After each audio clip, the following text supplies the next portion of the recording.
Si François, et c'est dans ce contexte que Nicolas Sarkozy s'exprimait ce soir en Picardie à Saint-Quentin sur la crise. Discours de référence, annonçaient ses conseillers.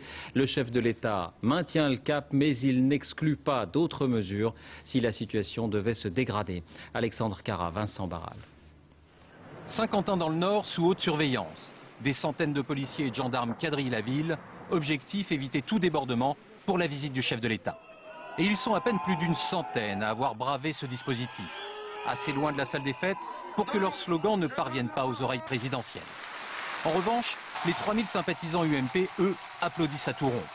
Au premier rang, le gouvernement, au premier chef des préoccupations de Nicolas Sarkozy, l'entreprise Liège.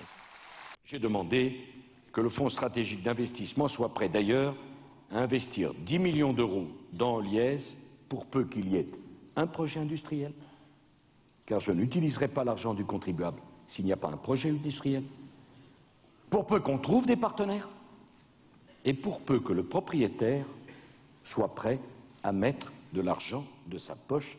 C'est quand même la moindre des choses.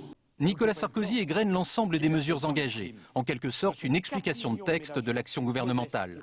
Il annonce un plan pour les jeunes, des commissaires du gouvernement chargés de la réindustrialisation. Il dénonce aussi les parachutes dorés comme celui du patron de Valeo. Et je le dis comme je le pense, percevoir une grosse rémunération en cas d'échec, ce n'est pas responsable et ce n'est pas honnête.